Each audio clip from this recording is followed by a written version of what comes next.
ஐந்து கரத்தோனை போற்றி, ஆணை முகத்தானை போற்றி, மூஷிக வாகனனை போற்றி, மூலப்பரம்பொருளை போற்றி, சித்தி புத்தி விநாயக பெருமானை போற்றி. குருவே சரணம். இணையத்தாள் இணை மீது எங்களுக்கு வணக்கம். இது 2025 குரு பயிற்சிக்கான ராசி பலன். வரக்கூடிய மே மாதம் 15ஆம் தேதி ரிஷப ராசியிலிருந்து பயிற்சியாகி மிதுன ராசிக்கு போகிறார் குரு பகவான். இது எந்த விதமான மாற்றத்தை கடகராசிக்கு தரப்போகுது அப்படிங்கிறத பார்க்கலாம். கடகராசிக்கு லாபஸ்தானம்னு சொல்லக்கூடிய 11ஆம் இடத்துலேருந்து பல நன்மைகளை தந்துக்கிட்டு இருந்த குரு பகவான் இப்போ பயிற்சியாகி 12ஆம் வீட்டுக்கு வர்றாரு. பணம் கொடுக்கல் வாங்கல் விஷயத்தில் கூடுதல் கவனத்தோடு இருக்கணும். பொருளாதாரத்தில் ஏதாவது மாற்றங்கள் எதிர்பார்க்குறீங்க, ஒரு இடம் வைக்கணும், இல்லை பேங்க் சம்மந்தப்பட்டது ஏதோ ஒரு வகையில் பணம் வரணும்னு வெயிட் பண்ணுறீங்க அப்படின்னா அதெல்லாம் கொஞ்சம் தாமதப்படும் அப்படிங்கிற மாதிரியான ஒரு அமைப்பு. குரு 12ஆம் வீட்டுக்கு போகிறதுனால யாருக்கையாவது பணம் கொடுத்து வாங்குறதே தொழிலாக செய்கிறீங்க அப்படின்னா அதெல்லாம் கூடுதல் கவனத்தோடு இருந்துக்கிறது இந்த ஒரு வருஷத்துக்கு சிறப்பு அப்படின்னு சொல்லலாம்.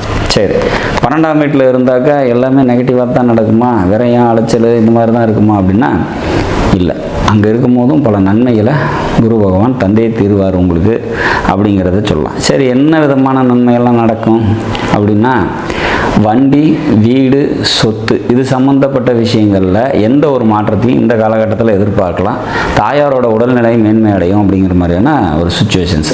படிச்சுட்டு இருக்காங்க, ஸ்டூடெண்ட்ஸாக இருக்கீங்க அப்படின்னாக்கா கண்டிப்பாக படிப்பு நல்லபடியாக வரும். நல்லபடியாக படிப்பில் மேன்மை அடைவீங்க அப்படிங்கிற மாதிரியான ஒரு சுச்சுவேஷன்ஸ். 12ல் குரு இருக்கிறது பார்த்திங்கன்னா சுப விரயங்களை ஏற்படுத்தும் அப்படிங்கிறத நம்ம எதிர்பார்க்கலாம். கண்டிப்பாக வேலை எப்படி சுப விரயங்கள் ஏற்படும் அப்படின்னாக்கா இடமாற்றம் ஏற்படுறது, ஒரு இடத்துல இருந்து இன்னும் கொஞ்சம் பெட்டர்மெண்ட்டுக்கு போகிறது, இந்த மாதிரியான விஷயங்கள் வாழ்க்கைக்கு தேவையான வசதிகளை ஏற்படுத்திக்கிறது மூலமாக தான் விரயங்கள் ஏற்படும் ஒழிஞ்சு தேவையற்ற விரயமாகவோ அலைச்சலாகவோ நிச்சயமாக இருக்காது அப்படிங்கிறதையும் நம்ம உறுதியாக சொல்லலாம். சரி, வேலைக்கு போயிட்டுருக்கீங்க அப்படின்னா வேலையில் நிச்சயமாக முன்னேற்றமான ஒரு சூழ்நிலைகள் ஏற்படும் அப்படிங்கிற மாதிரியான ஒரு அமைப்பு. வேலைக்கு போயிட்டுருக்கவங்களுக்கு பதவி உயர்வு கிடைக்கும். வேலை இல்லாமல் இருக்கிறவங்களுக்கு வேலையில் கண்டிப்பாக வேலை கிடைக்கிறதுக்கான வாய்ப்புகள் உண்டு அப்படிங்கிறத நம்ம உறுதியாக சொல்ல முடியும்.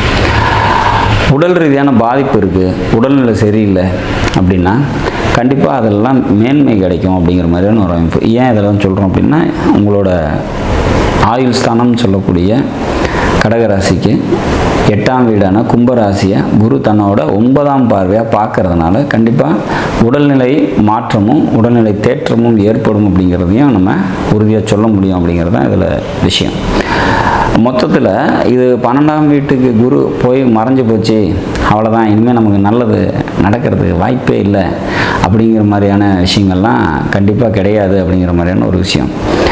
பல நன்மைகளை மறைந்த குருவும் தரத்துக்கான வாய்ப்புகள் உண்டு. தன்னோட பார்வையின் மூலமாக எப்பவுமே குரு இருக்கிற இடத்த விட பார்க்குற இடத்துக்கு சிறப்புகள் உண்டு. அந்த பார்வையோட சிறப்பை தான் நம்ம பார்த்திங்கன்னா 4ஆம் வீட்டை உங்களோட 4ஆம் வீட்டை குரு பார்க்குறாரு அப்படிங்கிறதுனால அது மேன்மை அடையும் அப்படிங்கிறத சொல்கிறோம். அதே மாதிரி 6ஆம் வீட்டை குரு பார்க்குறாரு, அதாவது தான் நின்ற உங்களோட ராசிக்கு 6ஆம் வீட்டை குரு பார்க்குறாரு, தனுசு ராசி குரு பார்க்குறாரு. அப்போ வேலைக்கு போயிட்டுருக்கவங்களுக்கு மேன்மை அடைவாங்க அப்படிங்கிறத அதை வச்சு தான் சொல்கிறோம்.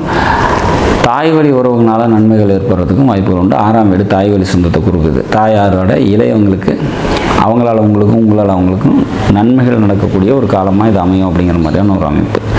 உங்களோட 8ஆம் பாவத்தை குரு பார்க்கறதுனால ஆயுள் பலம் நல்லாயிருக்கும், உடல்நிலை தேற்றம் அடையும், மருத்துவ செலவுகள் இருந்துச்சுன்னா அதெல்லாம் சீராகும் அப்படிங்கிற மாதிரியான ஒரு அமைப்பு. மொத்தத்தில் மறைந்த குருவாக இருந்தாலும் தன் பார்வை மூலம் பல நன்மைகளை உங்களுக்கு தரும் அப்படிங்கிறதுல மாற்று கருத்தில். கடகராசியில் பிறந்தவங்களுக்கு இந்த 2025 குரு பயிற்சி முன்பு இருந்த மாதிரியான நற்பலன்களை தராவிடும் தனது பார்வையின் தீட்சத்தினால் ஓரளவுக்கு நன்மைகளை தரக்கூடிய விதத்தில் அமையும் அப்படிங்கிற மாதிரியான ஒரு சூழ்நிலை தான் இருக்குது.